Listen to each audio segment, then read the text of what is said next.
And welcome in, everybody, to this week's episode of the Tres Amigos Show. My name is Santa Tom, your host, where I'm joined every week by my good friends, Steve Banos, the Bearded Chief, and the Tactical Santa. It is so good to have everybody here, guys. We are so excited about tonight's episode. But before we get started, I want to ask my two good friends what they got going on this week. Chief. Working on that little project for Buckeye Beard Battle, getting my gym time in, did my first short on YouTube the other day. I saw it. So, you know, it's really good. Pretty cool. I was a little nervous doing a short. Why? I don't know. I'm super excited to talk with this guy just backstage. Just, wow. I think this is going to be one of the better shows we've had. This is going to be awesome. I hope you guys had a great week. Tactical Santa, what you got, buddy? So I got to say, just to piggyback off you, the progress of that little project you're doing, man, that's looking awesome, man. I can't wait to see when that is done. People are going to be surprised when they see that, the attention to detail that is going into that. But I've had a great week just working. Today is a special day for me. It's my 2-year heartiversary. Yes, so the 2-year anniversary of me having the 5 bypass surgery. So the Widowmaker didn't get me. I'm alive. And the one thing I do want to say to all you guys, and that is I love each and every one of you, and thank you for always supporting me and being there for me. I'm glad I'm still around to be all your friends. So absolutely. Hey, man, I just, every time I saw that post today, just it made me smile. That just you know, because where would we be without you here with us today, right? Right. So, well, let's say hello to everybody in the chat. Yep. We got Mr. John Fox, always seems to be first. Hello, brother. Right. We got Mr. One Bearded Bishop. What's going on, Bishop? Bishop. My buddy Amber. Our buddy Amber. Amber. All right. The Bearded Elf himself. What's going on, Jordan? What's happening? Hello, 20 Spray Ray. Hey, Ray Spooky. All right. And I know we still got a bunch of people going to be coming in. What's going on there? Jacob. And Blake. How you doing? Hey, Christmas party here. Hey, brother, it's always Christmas in this household, and the guests we're about to have on, it's always Christmas. You heard of Christmas in July. We got some Christmas in February. Right. Hey, Haley. What's up, Haley? That's Jay. What's going on, sir? What's up, Jay? He said, "What's up, Santa?" Yeah. Jessica, how are you? Hey, Jessica. Black Manor. Renee. Hey, there's been some good reviews. I got one on the way. I am absolutely loving. We all got to be part. We all got to be part of the Manor movement. Manor movement. Goodness gracious! Especially there's one in particular I've just fallen in love with. Yeah. All right. Hello, Ronnie. I just put it in order. Ronnie. Just put it in order today. I don't know what you guys are doing to me. They got some new drops. Y'all go check out Flaming Beard. Flaming Beard. Yeah. There's Kilt Beard Company, right? Yep. Got some of his stuff as well. And we're talking today. Talking about them guys, when they come on the show, you guys need to get some hot wings and chocolate sauce. I'm telling you, we're all going to eat that live, and they swear by it. And I watched them eat it on live, so we're gonna have to do it too. Just saying.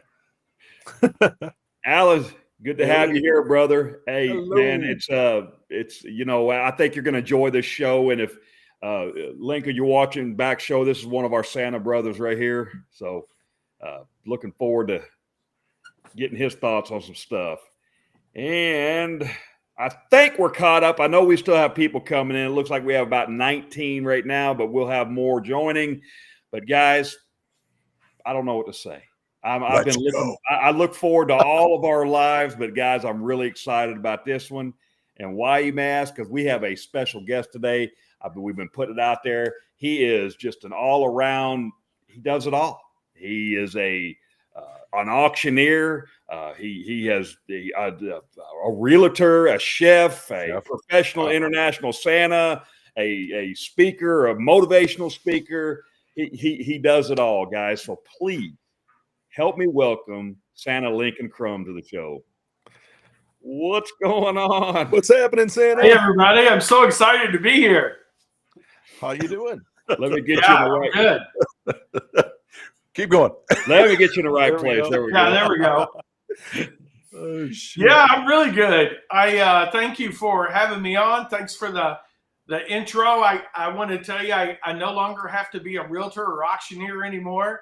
I stopped doing that 12/31 and became Santa full time and chef, food worker, and all those things. And I did that for 35 years. And it's really a relief to finally be chasing something that is creative driven.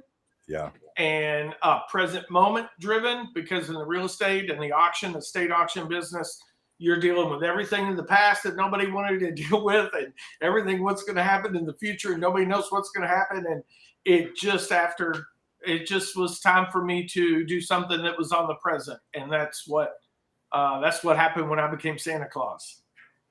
Awesome. Never work a day in your life when you do something you love. Yeah, man. Yep. There we go. Oh, that's the that screen so I was much looking better. for.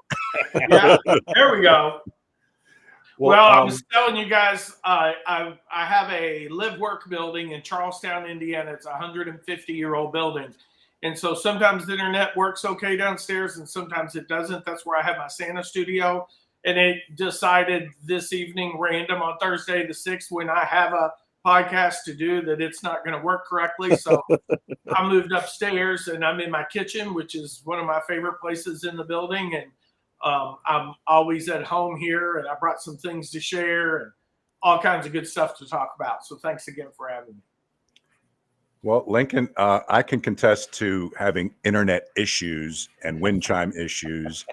So I feel you on that. Yeah. So I got this from you, and yeah, that is quality. Thanks. Very nice paper on there. The art is really nice. And I can't wait to give it to my grandkids. I held on to it because I want them to have it, but I had to talk about it today. That is really nice and unexpected. And thank you very much. You're welcome. I love to send people packages of stuff to open when they don't expect it. Right. I really dig that. And that goes with being Santa. Yeah. Mm-hmm. Yeah.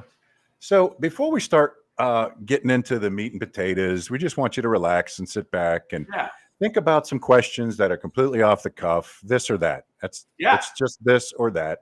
And it's just something that break the ice and chill and kind of relax a little bit. I don't know how many live streams you've been on. This is probably my third or fourth. I don't know. But I'm going to go ahead and ask one, and then Tactical Santa is going to, you know what? I'm outnumbered here. I should go get my Santa hat, man. There's 3 Santas here and 1 Chief. I don't know, man. It's all good. Well, Chief, it's like I told you. You're the captain of Elf Team 6. Okay, so I have a job. Yes, you have a job. I have a job. Elf Team 6. All right. Can I be full chief on him with the knife hand and everything? Yes. They will fall in line. Yes. Okay, I'm good then. All right, cool. So hey, real easy. First question. All right, your sleigh. You can make your sleigh faster. Do you use twin turbos or a supercharger? Supercharger. Sweet choice. It's we have rockets on it too because we take it to the moon. Absolutely, big old rocket. Those northern lights. Yeah, Mm-hmm. yeah. That was an easy one, right? Yeah. Right. All right. So with everything you guys make at the workshop, I'm sure you've got extra bubble wrap around. So do you pop it or do you save it? Oh, I pop it. If there's loose bubble wrap around me, it's like I'm playing my ColecoVision from 1981 that I got for Christmas. Yeah. Oh my God, I had ColecoVision. Right. Yeah. I It's forgot squashed about the that. Atari 6400. Yes. You know the controller? It had that weird controller on it, and Yeah. there was like these little pieces of plastic would catch underneath. They would catch your fingers and cut your fingers up. Do you remember that? Oh, Mhm. yes. Oh, yes. What was wrong with them? Why did they put those little pieces of plastic there? But it was awesome game. Super It awesome was game. so awesome. Yeah. Thanks it for was bringing that something. memory back. Wow. Well, we Okay. were talking backstage about our first Christmas items, and Yeah. that was the first, our best Christmas items that we remember. And I want Yeah. to share that with everybody.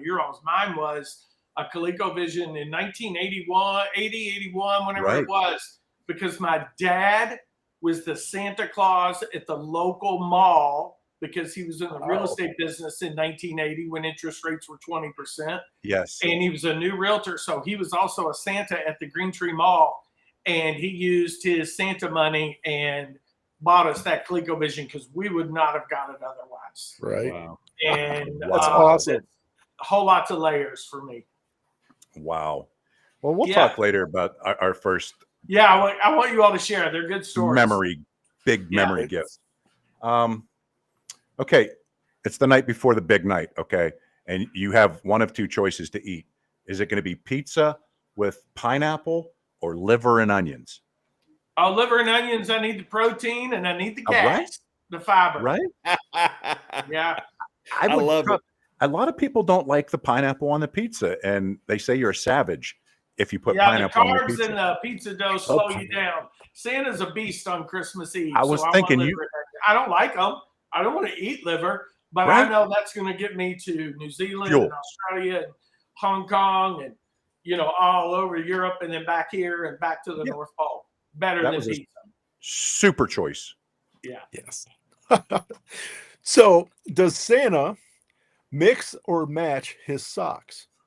Are they matched or do you mix them? Do you mix the colors or does everything have to be matching? 95% of the time I'm matching. When I'm Santa in my Santa uniform, I'm always matching and they're to a T. And if there's a run in one, I put on a different pair. I don't want to say how many pair of socks I have, but I have a bunch. I wear kilted socks. I wear kilt socks a lot because Nice. they're long enough and they're real Right. good support on my ankles. And I'm a Santa that wears boots as well as likes to show his socks.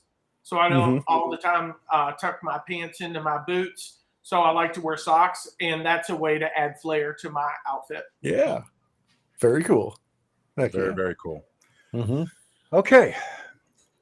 Reindeer. They don't exist. Okay. So you have to pick one of these two. Okay. This is just a hypothetical. All right. Do you pick camels or Clydesdales? Clydesdales, we need the strength. And they can carry stuff, right? Yeah, we need the strength. And once you get in the air, you're not as heavy. Right. Well, they get the magic. Yeah. Right. Yeah, well, you know how they They- get the magic. You know how the reindeer get the magic at the North Pole? They get it from Yeah. a unicorn. From the They get it from a unicorn, which got to the North Pole through the Norwal, which is the unicorn of the sea. So you got all kinds of magic in the North Pole. You got all Right. kinds of magic at Claus Village. Reindeer can't all do Okay. it on their own.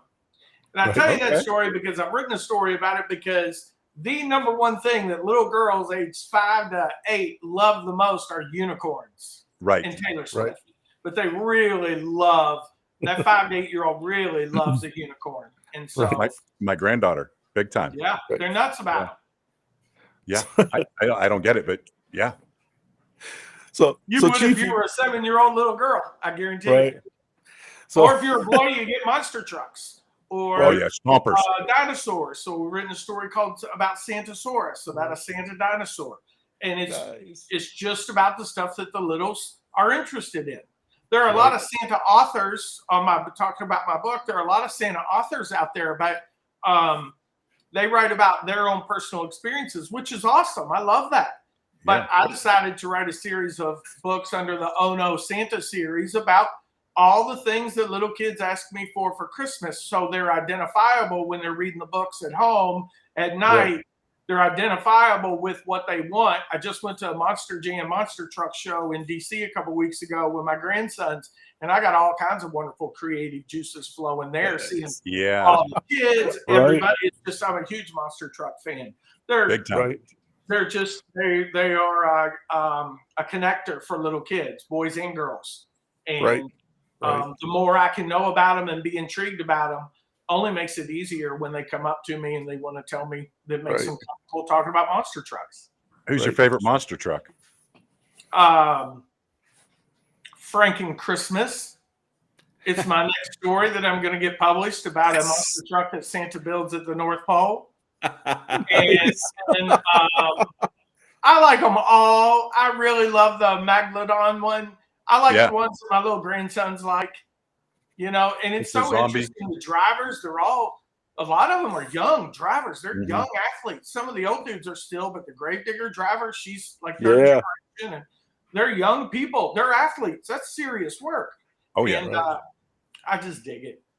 Right. Right. So, Chief, you kind of asked kind of a question I was going to ask. So I was going to be, if you had no reindeer, would you pick unicorns or dragons to pull it? Oh, that's so good. That is good. Oh, I'd choose the unicorn. They don't breathe fire. Dragons are testy. They get. He would pick dragons. Dragons not good, but yeah, I like the unicorn. They're soft. Tactical Santa would definitely pick the flaming dragon. well, if I did see, the only reason I thought is because, the dragon gives you the tactical advantage, right? So, if anybody's trying to come at you, the dragon kind of, but, Usually we don't have too many coming after us on Christmas Eve. It's just a matter of getting there and getting it dropped. Right. Okay. I got two more questions. Okay. When you come down the chimney and you step out, you have two things to step on. What's the worst, a Lego or one of those plastic, those little plastic army men? Which one's the worst? A Lego's a harder plastic. Those little plastic army men, they can bend. But you can Lego, step on it. They just can get you right in the edge of your boot and get up in the side of it. Oh, it hurts. And then you've got it for 500-600 houses before you can get it out. You just work and it's going to click every time you walk, and it's terrible. But you get through it. It's not that big of a deal. You got to roll with it. Oh goodness. So since Santa has a long beard, and we got to ask this, so if you're going to eat a cupcake, is it frosting first or the cake part first? Which way do you attack a cupcake? Frosting first, and I pull my mustache up, and I get ready. I take it all at once. Just throw it all in there. Throw the bottom away. No, eat it all. Eat it all. Eat the whole thing. Right. Oh, goodness. Yeah. All right, last one. Go to the Super Bowl or watch the Super Bowl with close friends? Oh, watch the Super Bowl with close friends. I think so, too. I see enough people at Christmas time. I'm okay not being in big crowds all the time. I don't mind them. I love events and going to events, but it's stupid crazy. And my girlfriend owns a restaurant. She's a chef and she makes amazing food. So that means I'm eating her food and her stuff. And yeah, it's nice and safe. So I'm out of questions, Dino, but if I may, one more quick one. When you eat the cookies and milk, okay, the milk, is it cold or is it room temperature? Do you prefer warm milk when you're delivering the package or the toys and stuff? I need it ice cold. One big gulp. I'm good. Cold it up. Okay, so no room temperature milk. Yeah. Then you run into the chances to be like cottage cheese. Because some people be putting it out early. Yeah. Way early. Ooh. Just to be sure Santa gets his milk, let's put it out 3 days before 12 days of Christmas. No, they could use a thermos, right? Or a Yeti tumbler or something to keep it nice and cold. Yeah, put it in their Stanley cup, Mom Stanley. People just aren't thinking about Santa and his ice cold milk, are they? Right. No, Jeez. That's okay. All right, so I'll finish it off. Since we're on food, What does Santa prefer? Stuffed crust pizza or thin crust pizza? I eat more thin crust pizza than stuffed crust. Yeah. I eat pizza for the toppings and the pizza more so than the bones at the end, even though I eat the bones too. But if it's stuffed and it's cheese, I eat that sometimes too fast, and then I get full, and then I don't get the onions and the peppers and the black olives and all the other yummy stuff I like. Right. Pork, lots of pork on my pizza. There we go. Buddy Brewer's in here, and he's talking about donating the bottoms to the cupcakes like Seinfeld. That was hilarious. Oh yeah. Nobody wanted the bottoms. Yeah. Man. Just the tops. It's so much better. Why is it so much better? Just that top. Twist it off. Right. A Kilt Beard Company did have a question. What kind of frosting? Buttercream. Yeah. Nice. Yeah. Choice. Oh yeah. Buttercream. And vanilla if I'm working, because it doesn't get, and I get a lot of people give me cookies and treats and stuff at Christmas when I'm working in between houses and visits and events and all that. You eat when you can. Yeah. And so if there's a lot of colors, I always end up doing 2 or 3 cookie decorating events, and you walk in and, you know, I got my suits and my fur, and walk in and there's little kids with cupcake green and blue and red and all that color, and they're coming after me. I'm like, no. Yeah. Stay away from Santa. I love you, children. Wash that cat's hands, and then I'll talk to him for the rest of the night. I promise. Oh. My goodness. But if I'm not working, I'm a dark chocolate person. Right. Yes. This is going to be an awesome show tonight, but it is a beard show. And we got to ask, what do you do maintenance-wise? What oils do you use? Do you have a specific company? Things like that. Tell us about your routine. Yeah. So for my daily wash, I will use a purple shampoo, and that I got from my stylist for my hair and my beard. I got fairly long hair. But I wore this hat. This was my very first Santa hat that I put on 2021. And this was the hat I put on and the glasses that I put on. And when I first put it on, I realized how much I looked like Santa, and I started crying. And so normally I do stuff without a hat on, but this one, I just really love this hat, and it matches my beard color and all that. I use a bar soap 3 or 4 days a week on my beard, goat milk stuff out of Scottsburg, Indiana, made a special batch for me this year. And I've shared it with some folks, saying it's special scent. And I use that on my beard. And then when I'm done, I'm right now on a line of products from Viking. My girlfriend got me a real nice kit with a comb, a beard straightener that I took out of town with me that I use. And there's oils and night treatment and day treatment. But I don't use a lot of styling products on it unless I'm performing. I do use a wax that I really like that I use to twist my mustache. At first, when I first became Santa, I didn't understand how the mustache and the twist worked, so I didn't really focus on that. But then I became more of a photography Santa as well. And the flip really, the twist really does a lot because it lifts your cheekbones and it accentuates your face like you're smiling even if you're not. And you have to be smiling a lot, especially if you're entertaining or performing. So when you twist your mustache up, and that requires a wax. And I've got it back there in my room. I cannot remember it to save my life, but it's a pretty firm wax, and it'll stay for a day for me if I twist it in. But I go natural most of the week, most all of the time. And just kind of let it flow. Well, your beard is glorious. Yeah, it is. Yes, it Very is. much. Thanks. I really love it. To answer your question, Ray, yes. Normally, a regular bar soap is stripping, but like a goat milk and a lot of companies are coming out with more of the dehydrated, bar soap, washes, Let me say, I'm no expert at that. I'm an expert at bringing cheer and joy to kids. And I use on my beer what works for me. And sometimes it might not be right, but it seems to work. It seems to work.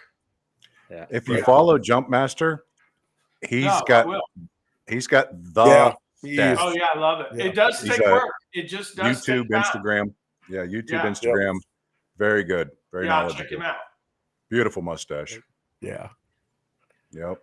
I think you said the magic word too. You got to kind of find what works for For sure. you, right? Yeah. Yep. Yeah, and I lead with what works for me is great. What may work for somebody else is great. I lead with kindness and positivity and happiness. And, I don't know, maybe I hope I don't do something to use a product in it that makes it fall off. That's my main goal.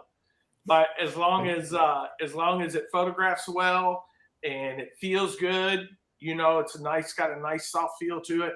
It's awful white, got awful white. So, yeah. We've seen pictures of you today on the intro. Santa Tom has posted pictures with his different Santa outfits on. Yeah. And I've never in my life seen more realistic Santas. Just those outfits and everything. Yeah. So cool. So cool. Yeah. Both of you guys. I really love them. When I became Santa, when I stepped out of Santa's closet in October of 2021, I wore a little suit that I got off Amazon for $89. And I wore that the first season. And it was a thin little suit and it doesn't have much fur on it. I kind of looked like Santa, but I really felt like Santa. And so after that season, I decided that I'm going to be a Santa that wears suits that very few people wear, and of color, all colors and all style and design. And I went on a mission to find the ones that are the best. And I really love that. I really love the wardrobe part of being Santa Claus. Yes. We could tell you and both Santa Tom and you love what you guys are doing. Yeah, I really do. That warms my heart.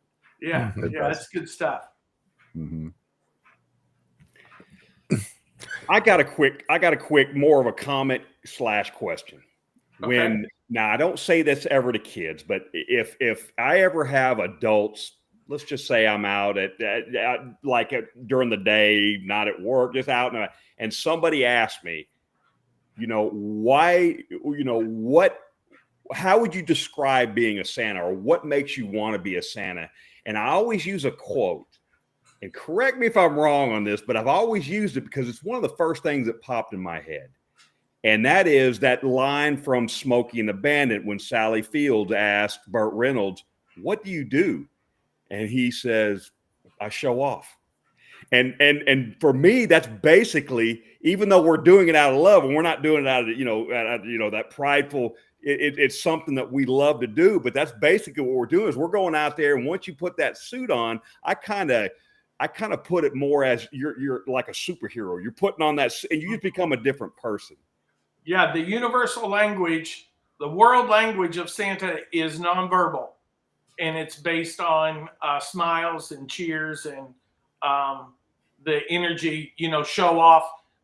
That's the same thing as putting off the right energy for people to see you, and helps them time travel to when they had a core present memory that they remember that was a good time of Santa Claus. And if they don't have one, you can help get them there. And for me, that's why I do it. I love the look on people's face when they see me dressed up as Santa, and it's the age doesn't matter. People will tell you they'll be with me. My favorite thing is when people are with me and they haven't seen it, and they see a little that sees me.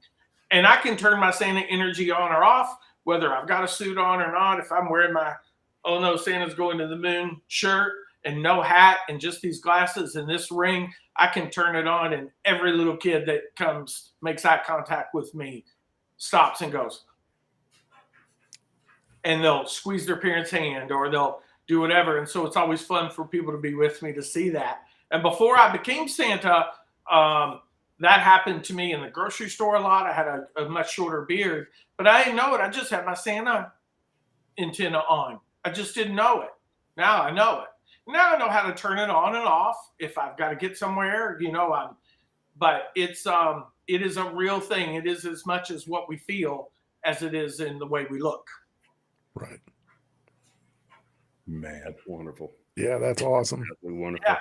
Well, I would like to lead in, if these two gentlemen don't mind, I would like to lead in to talk about your trip. You just had a trip, an international trip that kind of, when I first started seeing your post, I said, wait a minute, who is this?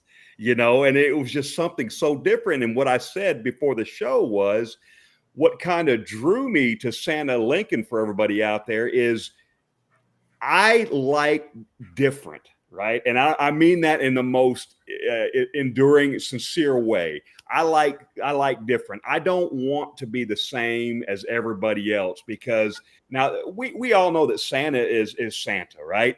But you know, I also like it when Santa's not in a box, and I don't want to get too much into that. But if you would like to lead into that and talk about your trip that you just had, I think it's absolutely amazing, and people need to get on your social media and watch those videos. They are absolutely phenomenal. Yeah, so we've got at mylocalsanta.com. If you click on the little menu, there's a blog post, and we've got 30 or 40 blog posts from my trip to Hong Kong.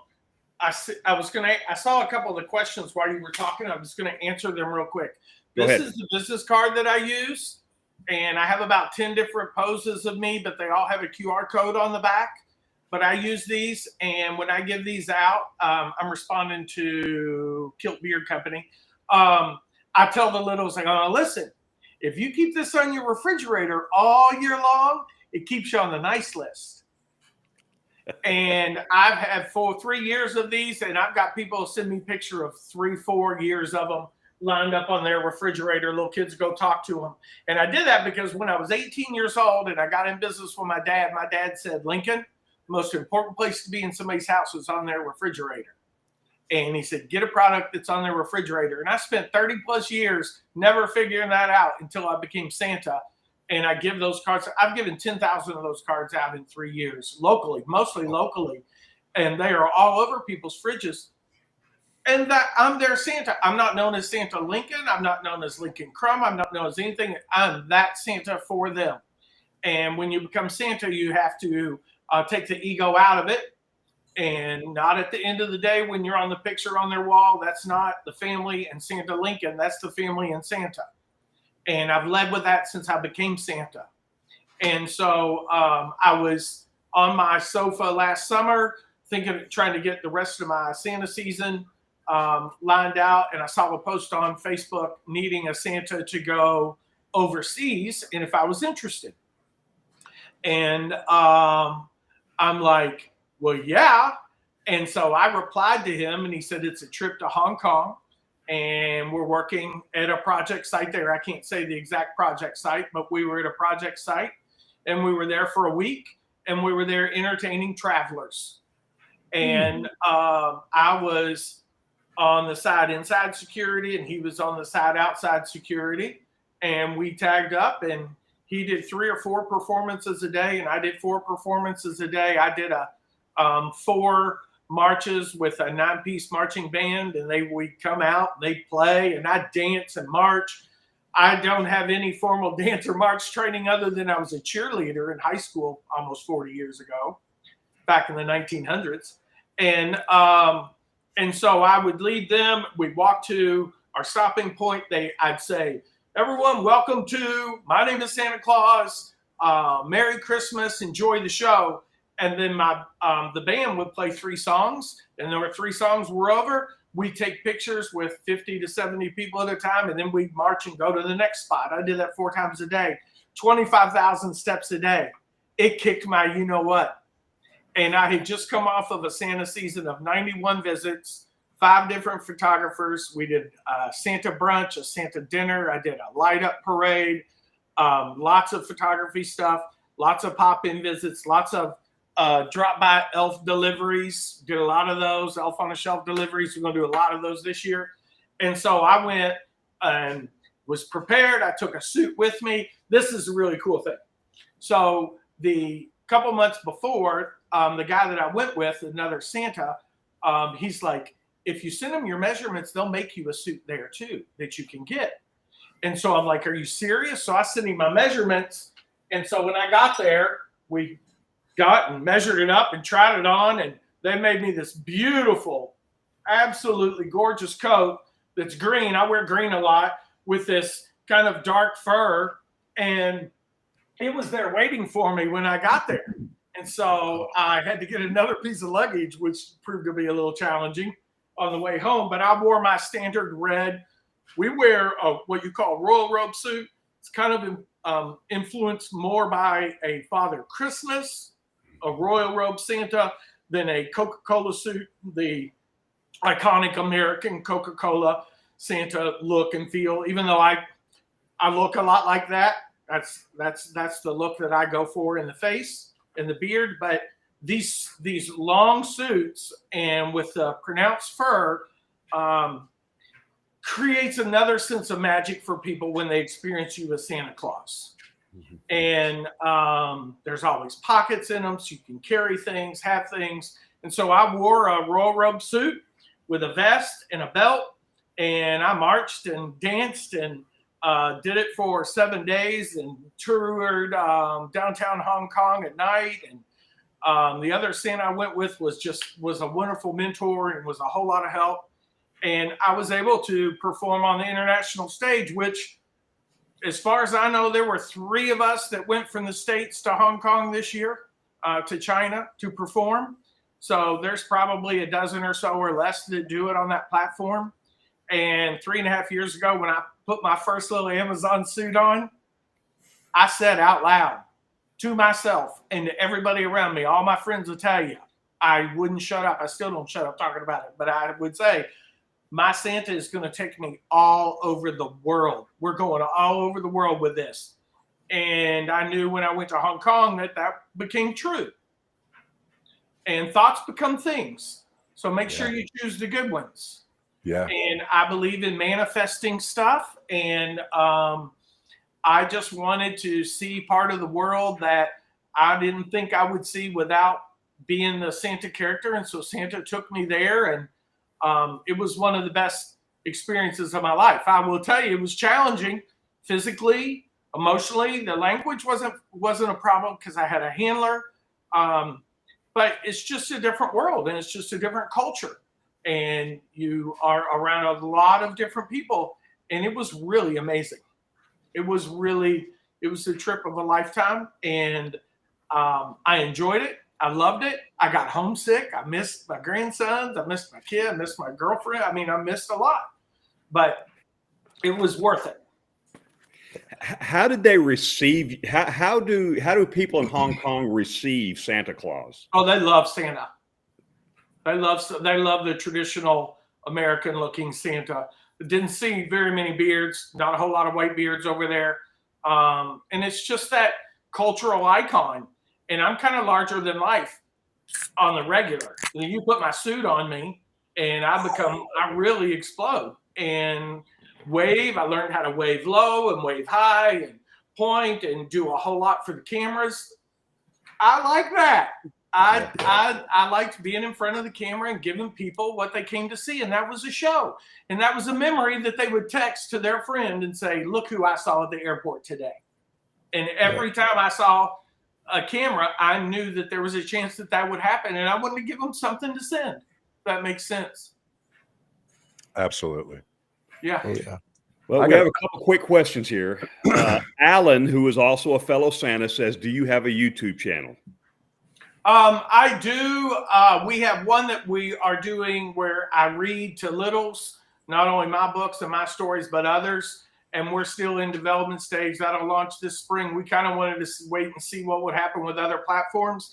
But I have one under Lincoln Crum on YouTube that has a whole lot of us, not just Santa content. There is Santa content out there of me, but it's I've been doing videos since 2009. I was an early adopter on YouTube for other stuff. So I'm out there. Yeah, I was as well.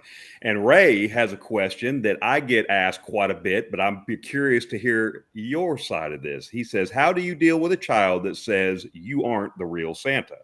That's a great question. And, we have doubters of all ages, and that's okay. And I have that. But if I get enough time with them, they forget that question, because I try to find rapport with them as fast as possible. And some of the best ways to answer a question to a little is to ask them a question. And so a lot of times I'm like, well, let me ask you this. It's kind of more difficult than that. Let me ask you, do you believe? And they're like, well, I don't know. Yeah. Or I don't know. And I size up how old they are. If they're 10, 11, 12 years old, they're messing with me. If they're 6 or 7, they've got probably an older sibling that's messing with them and telling them. And so what I do is I try to become as inquisitive about them and what they want for Christmas and what their favorite things are. And I completely turn them and I take the question out of the equation, if that makes sense. Mm-hmm.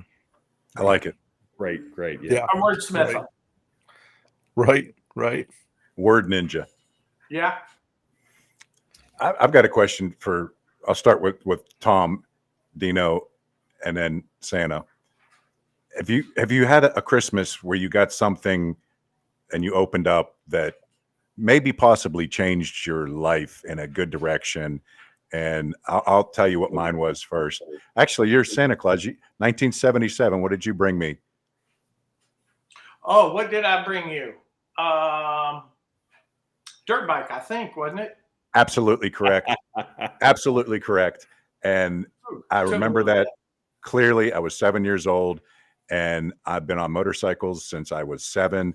And I think if I didn't have a motorcycle, a dirt bike, a street bike, something on 2 wheels, my life would have had a different turn to it, because parts are expensive for dirt bikes. Gas is expensive. You have to go out, and your dad makes you go out and earn the gas. And, oh, you broke the fender off. You got to go buy a fender. Right. You got to buy it out of your own money. So I think that taught me a lot about personal responsibility. And I think that probably put me on a good path in life, was the dang dirt bike. Mm-hmm. So that makes sense. Yeah. So Tom, you got something? I did. In 1987, I was 16. And let's see if Santa can remember that one. Well, I lead into that because we all know, I don't know if I'll remember all 3 of you, but we all know that a lot of times our grandmother is Santa. So sometimes grandmothers are facilitators, nanas, GGs, whatever they're called. They facilitate Christmas a lot in our communities. So it had something to do with your grandma in a car, didn't it? Didn't your grandma give you a car? She did. 16 years old. She gave me her 1971 Buick Riviera, and 80,000 original miles on it, and I drove that sucker. Didn't do very good on gas. Had a 455 in it, but hey, it was a beast. Loved it. Right. That's awesome. Right. Dino. So Santa, 1984, you brought me something very special that has been special through my life. I'm drawing a blank. Help me out. Give me a hint. Look behind him. Oh, your shoes. That's right. I was when we were I was in the green room, I was noticing your shoes. Yeah, your Jordans. You got, was it first gen Jordans? Yep. Were they red and white? Were they red and white? Yes, they were. Yes, they were. Not red and black, red and white. Red and white. Yep. Yeah. Yep. I do remember that. Mm-hmm. That's awesome. Hey, can I tell you about a couple other things? Absolutely. Yeah, absolutely. Let's talk about the book real quick. So I decided that I wanted to write a series of books that were relatable to kids on the things that they ask for Christmas. And I love the moon. I love space. I was born 2 months after they landed on the moon. I just really am drawn to the moon. I own a moon. I bought a big 24-foot by 9-foot by 4-foot high styrofoam commercial industrial moon that we're doing the video for this in a couple weeks. And I love the moon. I love all things moon and space and all that. And I had an idea to create a spacesuit Santa. So I got a suit and I made it up, like the red all shop suit, and I put patches and all that on it. And I came up with this idea for a story about a little. I was in chef class last year, culinary class. I fell in love with a chef a few years ago, and I decided that a couple years ago, I decided that I need to know my way around the kitchen. And so I took 12 weeks of classes last year. And one of the first classes we took, there was this guy, Taj Mullins. I go, hey, Taj, what do you do? We sit next to each other. He was in front of me. He goes, I'm an illustrator. I illustrate children's books. I go, no way. I just wrote a children's story. And he goes, oh, really? And I said, let's work together. And we did. And he drew this book. I wrote it. No AI was used in the creation of this book. My favorite line, I hop in his sleigh and I give him a hug. He grabs his beard and gives it a tug. To the moon we go, up and away, Santa shouts with glee from the back of his sleigh. That's awesome. That's so awesome. It is, I'm on my second printing. We've sold almost 1,000 of 1,500. I have to sell about 10,000 before a publisher notices you in 3 to 5 titles. So I've got some work to do, but they're great. I absolutely love it. I love giving them to folks, selling them to people. You can buy them on my website. But most importantly, it is a nice little nighttime story. And it's got beautiful pictures. And Taj did a great job with it. And it also, when I go do a Santa visit, I go, okay, I can bring some extra books for you all and I'll sign them for everybody. And we'll offer them at a discount if I bring you a package the night of my visit. And when I became Santa a few years ago, I knew that I wanted a product. I knew I wanted something like an elf on a shelf. They've sold 30 million of these.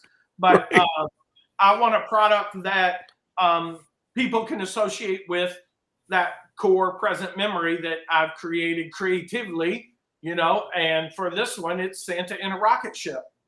And it's the favorite thing. Writing is my favorite thing that I get to do professionally. And it's the thing that creates the least amount of income, but the most amount of joy.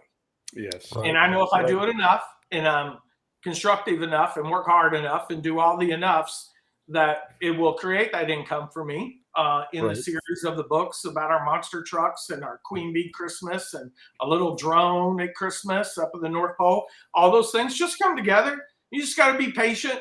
Somebody's like, do you get tired of hustling your books? I go, man, I'm hustling these books like Eazy-E hustled mixtapes out of the 64 Impala in 1991. I got these books everywhere. These books are everywhere, around me, and I'm just here to pass them along and share the love. And Santa is the vessel that allows me to do that. I got to tell you, next level of Santa that I didn't know about 4 years ago.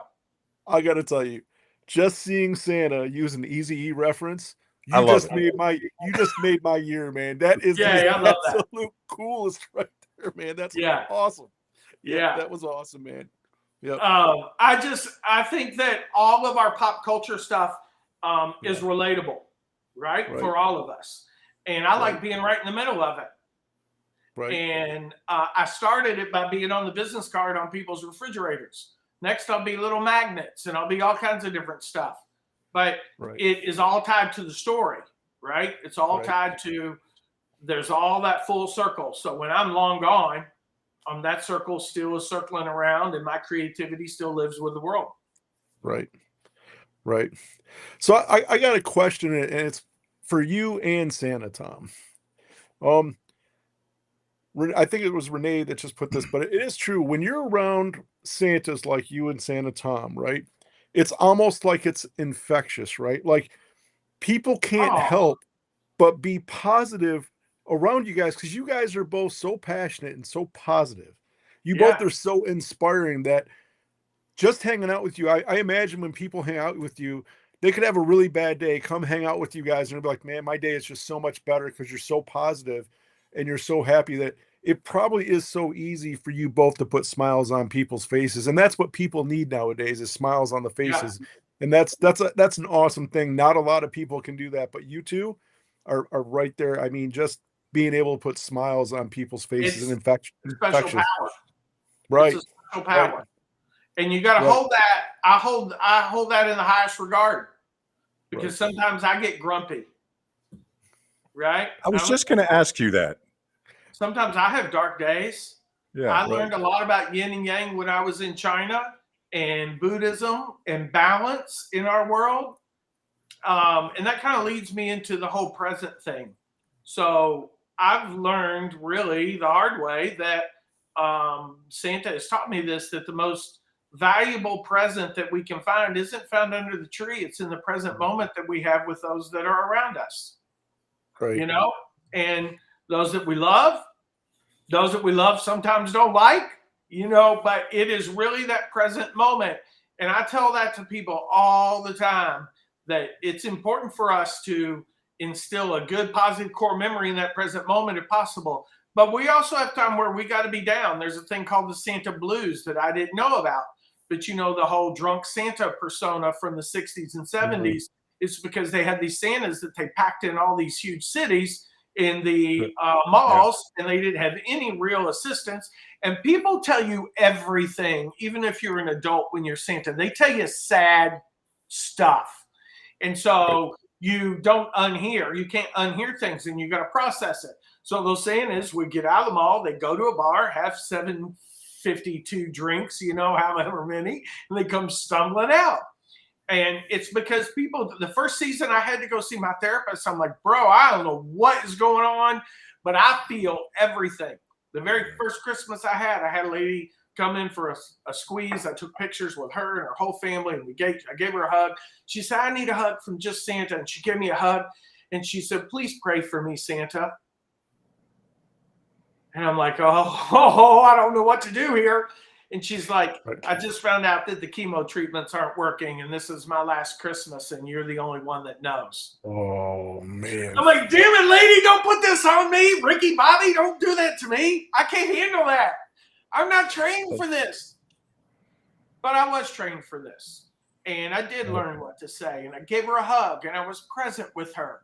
And she came back and thanked me again. I saw her obituary last year. That stuff's hard.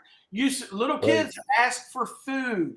Like, what do you want for Christmas? Oh, we just don't have any food. And so Tom and I were talking in the back. I am a Santa that feeds people. I'm on my regional Dare to Care board of directors. You know, in every big city, you've got a food place that feeds, that works with the big grocers and the national grocers, and they feed the food pantry at the Baptist church and the homeless shelter and all that. So I'm on the board of directors of Louisville called Dare to Care, and we service a lot of food pantries. And I got involved in food work forever ago, but really aggressively 10 years ago through a group called North Clark Outreach here in Charlestown, Indiana, where they were a food pantry that was open every week. They were open every week, and I would deliver them food from our local Dare to Care. And did it for 4 years in the back of my pickup truck, feeding people. That was before I met Rachel, the chef. And I knew that food was a part of this for me. And so that first year, when the lady told me that and the little kids told me they were hungry, I decided that I was going to have some ammunition for the next year to battle that a little bit. And so I went the next year and went on a mission and raised almost $10,000 in $50 gift cards for Walmart, Kroger, Aldi's, wherever. And I would have them on me. I'd have them in my little satchel. I use this satchel a lot. I keep business cards back here to give so I can pull them. But this thing is full of stuff. And a lot of times it's full of gift cards, because you can tell somebody that's in a food insecure situation. If you read the room, if you read the person by the way they look, the way they smell, by their shoes, their clothes. And so I give a lot of gift cards out, and I hold on to those, and I give them out all year long. People standing by the road. When I first started doing that, people were like, well, do you put restrictions on the cards that you give and they can use it for certain things? I'm like, nope, I'm going to give you a card, and when it leaves my hand, it's yours, and it's yours to do with.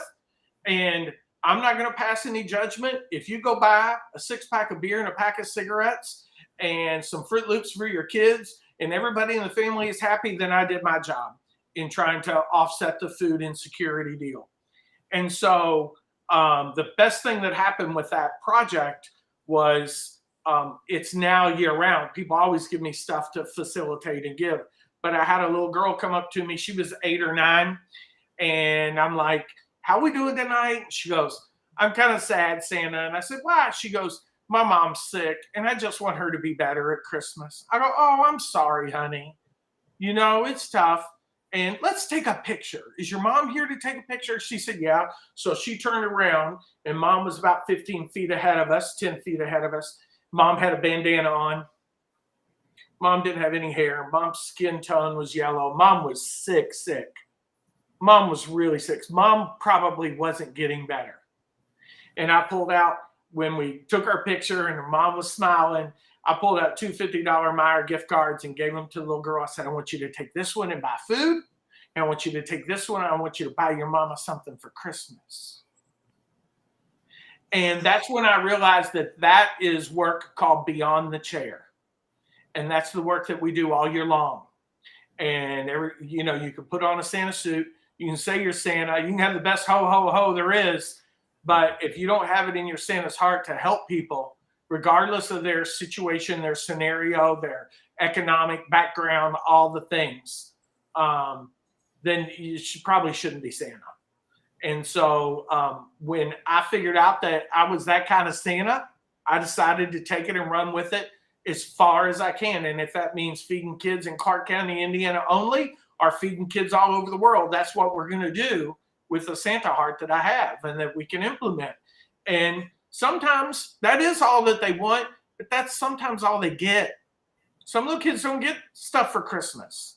And so even if it's one little kid at a time that I can help get something and I can do that work, man, that's great. There's nothing better than being in the middle of the year looking like Santa Claus and seeing a young family at the grocery store checking out and they need a little boost of whatever, and you give them a $25 or a $50 card. And I'm telling you, that's the best Santa work that I get to do all year long. And you're just like, hey, this is from the North Pole. Get something now or later or whatever, but this is for you to just kind of offset. It does great things for your soul. It keeps you balanced when you get stressed out or negative, driven by negativity and all that, because there's a lot of noise these days. There's been a lot of noise for a long time, make no mistake. But there's a lot of noise, and if I can help soften that noise for people by giving and leading with kindness and love, and that helps me, then it's a win for everybody. Wow. Yeah, that's my food stuff.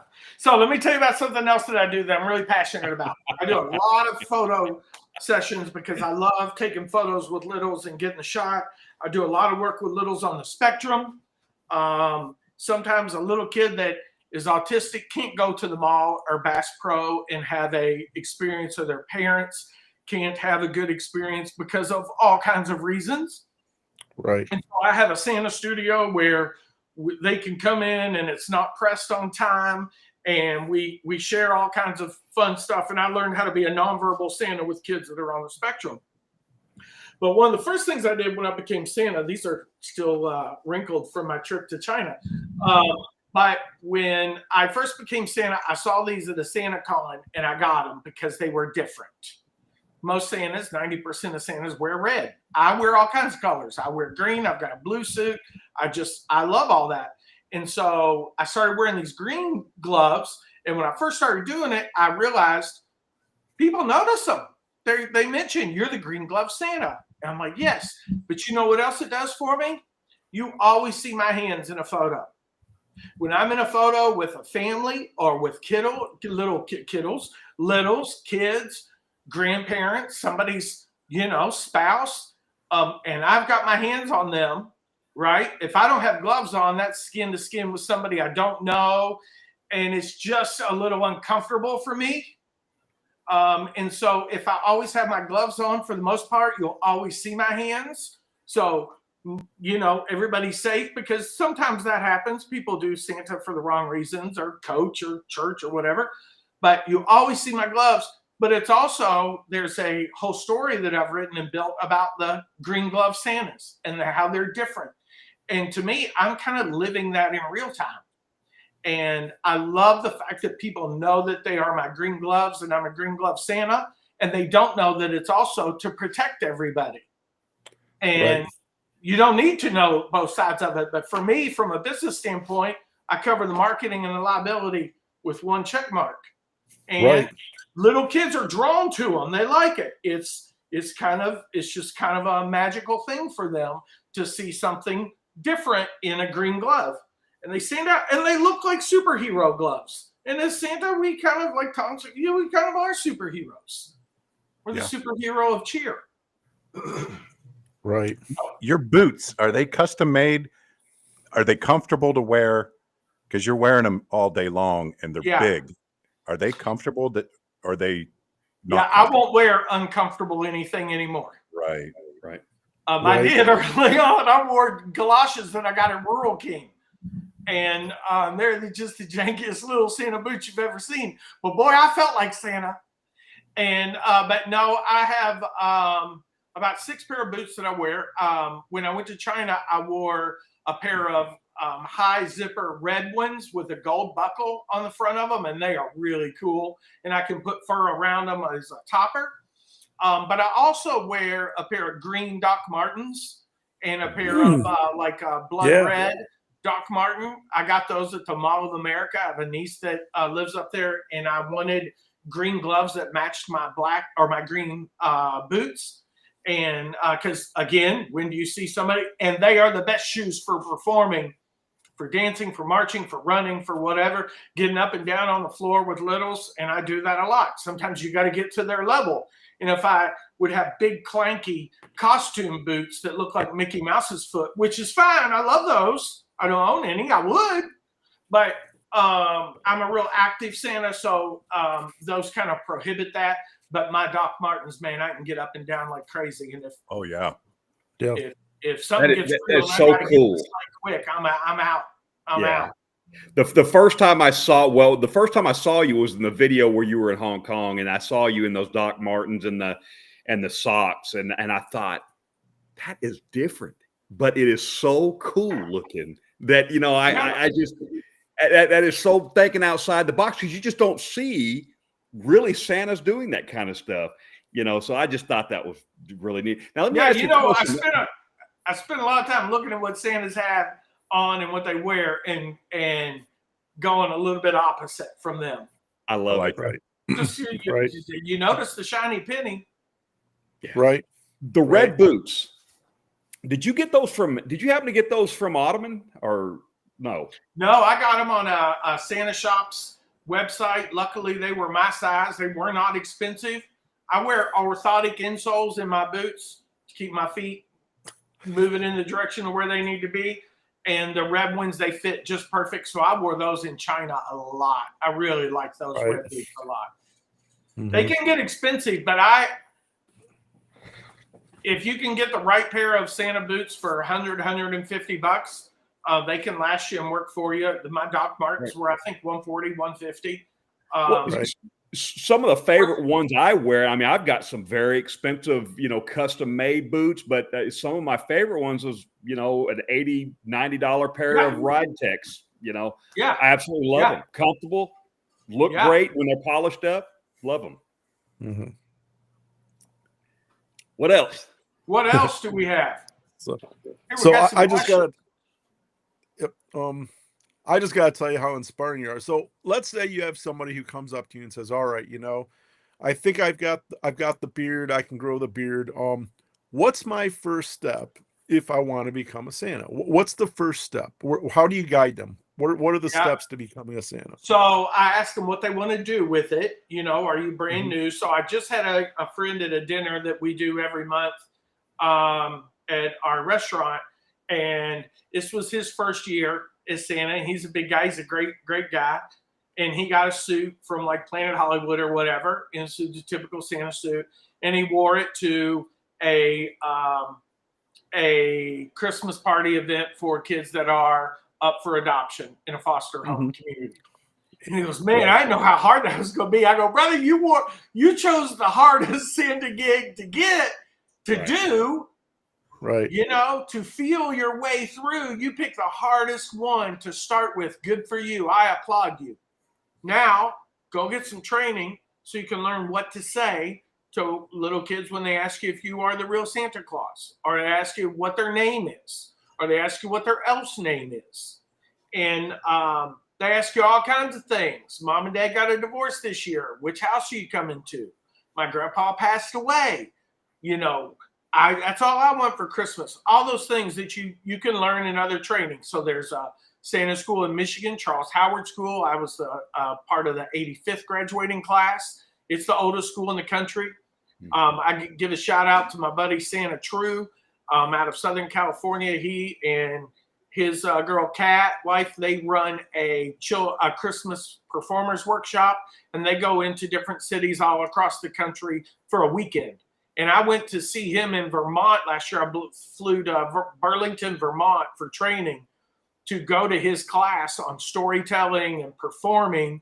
And that was the class that I went to that made me realize I could perform on the international level, and national and international level. And I didn't really believe it until I met Santa True, because he gave me the confidence to, if I'm going to do this, I got to dance, I got to sing, I got to still be able to tell stories. I have to move. I have to do call to action. I say Merry, you say Christmas, Merry Christmas, Merry Christmas, stuff like that. Those are the things that you learn.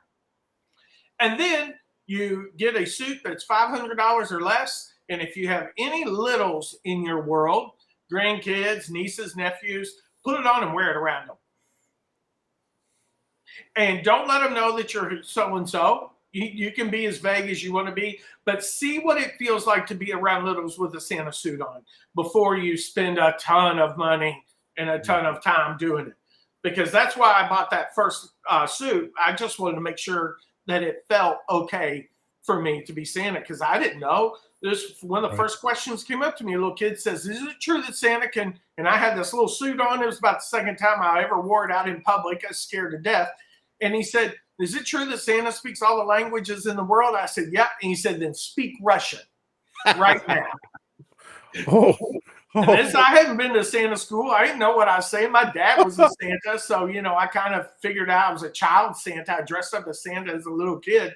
I'm like, "What you got here, Santa?"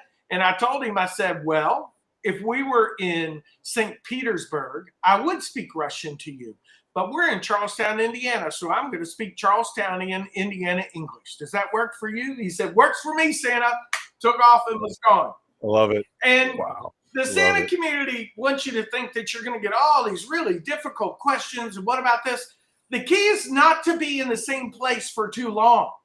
Like people are like, "Will you do we'll have 50 people. Will you do an event for 3 hours?" No, you don't need me for 3 hours. The beauty of Santa is come in, do a performance, deliver, take photos, tell stories, sing some songs with them, see who you can connect with. If there are little kids that are special needs that their parents feel like they don't get seen, you see them the most. Take pictures with adults, do those things, be present, read the room, and move on. Now, I did one last year. It was 5 hours. It was for Toyota Worldwide, where they make all the forklifts in Columbus, Indiana. We had 900 people in a 5-hour period with a photographer, and we rolled through it. We just rolled through it in photos after photo. But also, what do you want for Christmas? What do you think? Are you on the nice list? Do you know how many days till Christmas? All the things. You just build rapport, and you just keep the flow going. I am an auctioneer by trade, so I understand the importance of flow with the crowd. I've got 5, now 10, now 15, 20, 25. How would it 30? Sold $25. Next item, we got this vase. We'll give $10. It's no different than seeing kids. It's all just a pattern of communicating with someone. But now it's not dollars. It's communicating positive core memories. And on that note, I'm not a Santa that loves the crying baby photos. A lot of people think those are funny. A lot of parents are like, "Well, we don't care." And I'm like, "Well, they clearly care. This 2-year-old cares. I clearly care." Right. But that means that photo that they capture with Santa is of the baby crying. And they're like, "They'll never remember." And I go, "Well, we don't know this." And there are two people that don't like a crying baby Santa photo. That's the baby and the Santa. And if you're a Santa and you like it and you get up on it, I don't think you're Santa. Don't do it. Right. Because it gives them tense. And then they're like, they'll never remember. Well, yeah, they will, because it'll be in the photo albums. You'll share it with everybody. You'll show people. Right. You'll show it at their 8th grade graduation, their senior graduation. So I try not to play. I'm like, they don't pay me enough to handle your crying baby. I love you. Let them look at me from afar. And sometimes a baby not crying but not smiling is okay. That's a win. But I like to call myself a baby whisperer.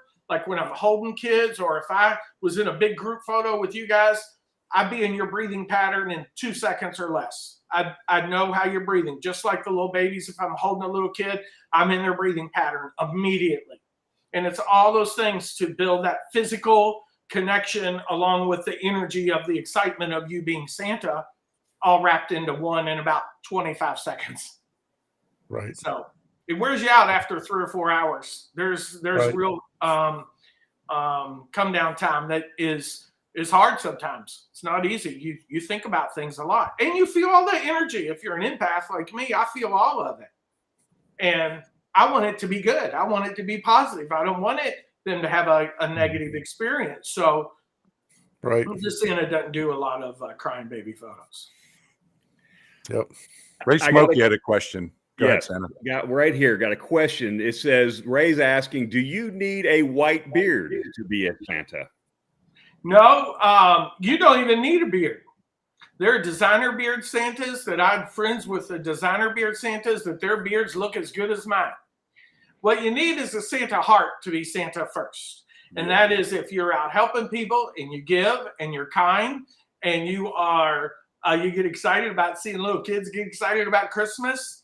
I mentioned I was a childhood Santa when my dad was Santa at the mall. We'd listen to his Burl Ives Christmas album from 1964, and he'd get ready, and I built a Santa suit for myself with these red pants and a white shirt and suspenders. I used all the cotton balls out of my mom's bathroom. She got mad at me, and I made this little beard when I was like 10, 11 years old. But I was the kid that liked to give the gifts out at Christmas time. I always wanted to be the one that delivered the gifts to my brother, to my sister, to my aunt, to my uncle. There's always that kid in your family, 1 or 2 of them, and they attach to Santa. So like when I go to a Santa event, there's 2 or 3 that are going to latch on to me that are going to be my shadow for the entire time I'm there. Even if they're not supposed to be in the picture, even if it's their cousins and they don't need to be in an extra photo, they just, and it's not a visual thing as much as an energy thing. They pick up on my Santa energy and they just have to be around it. I love that. Right. So you've been a Santa your whole life, basically. I was born Santa. Yeah. I can see that. Yeah. My first, one of my first Christmas pictures, I was 2 months old, laying passed out on the floor under the tree with a little Santa suit on. I love it. I just am. That's just the deal. Right. Nothing makes me happier either, gentlemen. Man. Yeah. I've had good emotions. I've had sad emotions. I've had energy. Man, what a show. Right. Thank you so much. Yeah. Right. This is amazing. I'm honored to be here. Amazing. Good Well, night. it's inspiring for me because I think Santa hit it right on the head. You know, you do get those, you kind of put so much into it that it is easy kind of get that down, you know, and people always are asking me, why do you do these videos? Why do you do all these positive videos? Well, they're more for me than they are for anybody else. If somebody else gets something out of it, that's a bonus, right? Yeah. But you know, somebody said something earlier. I believe it was Brewer. He was thanking you for what you do. And everybody needs to thank a professional Santa because you've got to understand how much work it goes into it. Right. Remember my first year, I'm only on my second really year professionally, right? I did it a few years before, but to the extent that even Santa does, I haven't gone internationally. And watching him, the marching and the dancing, I don't know. It's a lot of work. So much respect for you, brother. And I absolutely draw inspiration from you. You know, I just love the fact, you know, that, you know, I noticed, I just kind of said something or liked one of his videos, I think, and he reached out to me. and said he kind of liked my style, liked basically what I was, and meant a lot to me, because you can hear a lot of negativity. Well, you shouldn't do that. You shouldn't wear that. You should. And you hear so much that you start doubting yourself. Well, why am I, what do I wear? And it's just refreshing to hear that you reached out to me and just said, hey, man, it looks good. You're doing good. Yeah.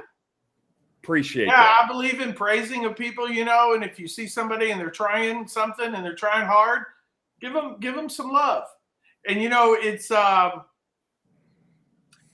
it's funny to me because I said early on when I got into the royal robes and learned the history of them and how iconic look like in them, I kind of laughed. I'll be vulnerable. I said, I'm going to be the best looking. I'm going to be the best looking Santa in the game, and just kind of joke about it, but also serious about it, And I want my Claus to do the right thing, and I want these littles to see these photos when they're with their kids and have that memory of taking a photo with me at a Christmas tree farm or whatever. And that's when I committed to taking better care of myself and making sure that I can physically do this. But it's a real big heart thing. And you got to be on sometimes when you don't, walking through Sam's and doing stuff and you see somebody or somebody's grandkid, I have to turn it on and I have to be Santa for them at that moment in time. And it's a commitment. It's a lifetime commitment to being present. Right. And that's the best part. And I didn't know that coming into it. The element of the present moment and finding that presence is the most valuable thing that we can do, regardless of how hard it is.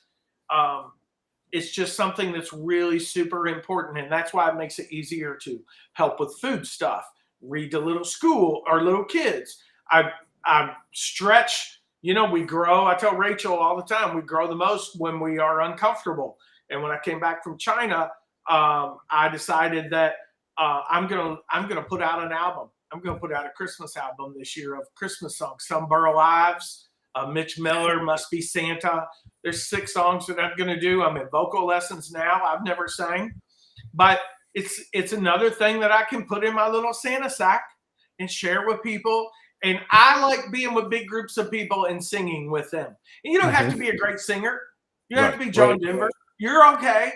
Sing-alongs are sing-alongs. And it's about motion and the way I look and the way I present myself. And that brings so much joy to people. It's just really a whole lot of fun. Right. There's somebody asking if I could share your Instagram page. Yeah, it's all under My Local Santa. Okay. If you go to mylocalsanta.com, that'll take you where.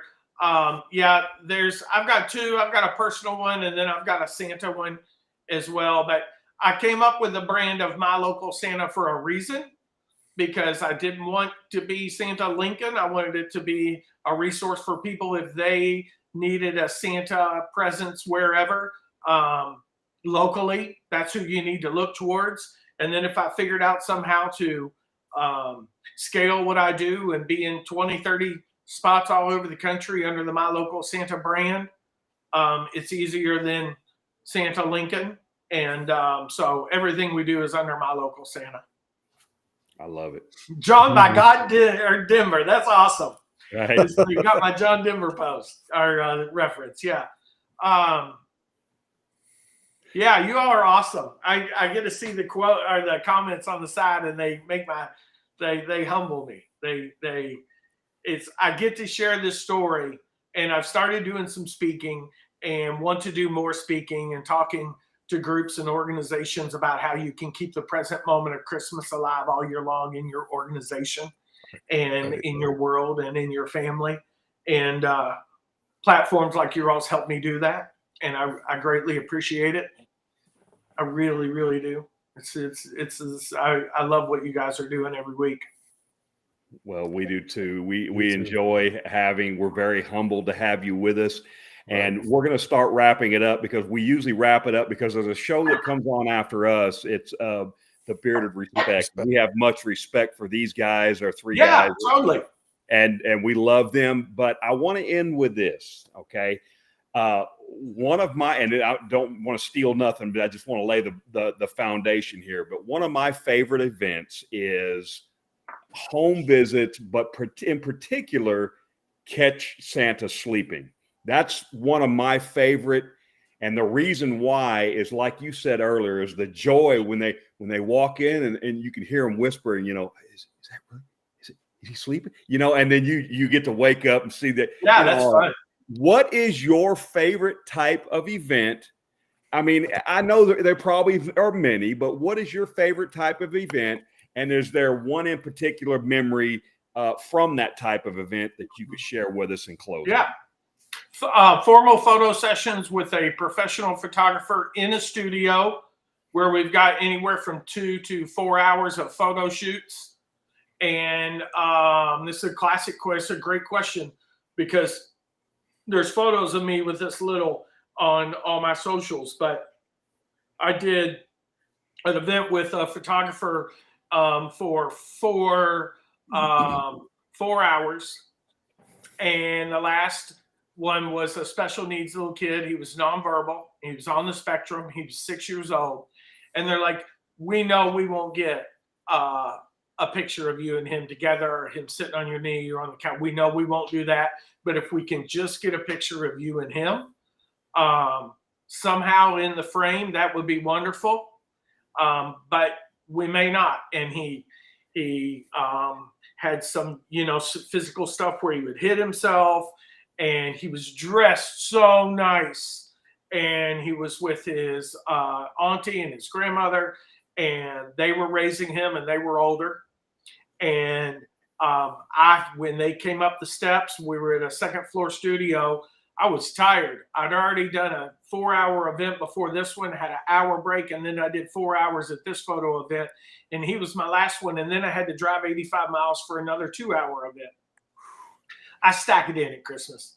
And he came up the steps, and I knew it was going to be a challenge. And so I just tuned in, and I tuned into all the nonverbal that I do and the breathing. And so like I can watch him, and I can see how he's breathing. So even if I'm not connected to him, I'm trying to breathe at the same pattern that he is, and his vocal pattern, and match that. And we did it. We nailed it. We've got some absolutely, I'll send Tom the pictures, just absolutely wonderful pictures of me with this little. And one of them, he's like dipping his head into my hand and my gloves. And it was just, we had that special present moment together. He and I did. And it made all of it worth it. It made all of the time that it takes, the patience, the quiet. You're hot, your belt's tight, just whatever. All those things go away. They disappear. Right. And because, one, I had to do the visit, but two, we had to get the shot. Don't tell me you're going to bring me a little kid and we're probably not going to get a picture. Right. Because that's like telling me that, well, it's just probably not going to happen. You tell me somebody like that, I'm like, well, that's going to happen. Right. And it happened. And Kayla, the photographer, was so sweet. She's like, that was magical. That was amazing. And Santa don't to fail. me, it was normal. To me, it was innate, but it's also remarkable because I have been able to be put in this position for that little fella. And man, that's it for me. So my favorite is doing photos with littles. I think we did 750 families last year, and we'll do 1,000 this year minimum. And some of them that I've seen every couple of years, and they're getting used to me. And some of them, they were great when they were a newborn and 1, not so great when they were 2, and now they're coming around and they're 3. And I've got those kids. I mean, I've got photos of people I took pictures with when mom was pregnant before the baby was here. Right. And I can be international Santa. I was in a movie that came out last year. I can do events. I can speak to people. I can do all those things. But at the end of the day, it's about me and that little kid having a moment of them feeling safe and magical at the same time. Right. And if I can facilitate that for them, I'm the luckiest dude on the planet. Mm-hmm. That's absolutely amazing. Right. Well, Chief and Dino, any final thoughts? Any final words? My heartstrings have been pulled. I've laughed, almost teared up a little bit. Wonderful show tonight. Yeah, I can't thank you enough for being on. Ray Smokey said he wants you to come on again. He's got more questions for you. Santa Tom, let's make that happen. We'll come back for Christmas in July. Yeah. Boom. Yeah. Yep. Well, we'll be going to World, so it can't be wrong. We can figure it out. I'm not worried about that. We can figure it out. But I've had a great time. The time went like that. Positive energy. I feel amazing. Just being around Tom, but you and Tom together. Right. Yeah. What great energy. Jeez. And Dino too, but I've enjoyed everything tonight, and I appreciate you. Everyone in the chats, I appreciate you. We'll see you next Thursday. Dino, what do you got? So the old joke on this show used to be that I was the bad Santa and Santa Tom was the good Santa. About a month ago, I reached out to Santa Tom and said I had an epiphany. I don't want to be the bad Santa no more. I actually want to be a Santa, and I'm going to make that step to being a Santa. But I think it's awesome because now I have Santa Tom in my life, and now I have you in my life. Yeah, man. And I think between you two that there's hope for Tactical Santa to be a Santa. Yeah, and I appreciate you. And everything that Chief said is true, man. I'll tell you what, man. I had to catch myself. I don't tear up very often. And yeah, well, let's just say I was tearing up. And I appreciate what a phenomenal human being you are. And thank you for being you. And Santa Tom, thank you for having Santa Lincoln come on here, because I'll tell you what, man, these two guys right here, the energy and just what you bring people and the smiles and happiness that you both bring to everybody is amazing. Thank you. Much love to both of you. Much love. Much love to you guys. The movie I was in was called The Nana Project, and it's streaming on Amazon right now. The Nana Project. It was I was a I was paid non-speaking extra, but I'm in a bunch of the movie, and it was a really fun. Nice. They filmed it in town, and I got film experience, so check it out. Awesome job. Well, guys, thank everyone for coming in tonight. We had an awesome show. This was beyond, I almost hate to say, without throwing them under the bus like this, but I kind of looking at him more as a mentor than I am kind of as a fellow Santa, because he just inspires me to want to be more like him. So that's awesome. I want to thank you. I want to thank everybody that joined us. I especially want to thank my two good friends, Dino Proppas. He's our tactical Santa, and our fearless leader, Steve, the one and only Bearded Chief. Thank you, guys. Don't forget to watch the Bearded Respect tonight. Thank all the company owners that joined us tonight. And again, thank you very much to our local Santa. That's all. We're going to leave it there. Guys, thanks, remember. Guys. Have a good night. Remember, until next time. 322 days till Christmas. In case anybody's wondering. All right, I'm going to end it. This world could use a little kindness, so be kind to one another. And as always, keep Christmas in your heart year-round. See you guys. Bye-bye.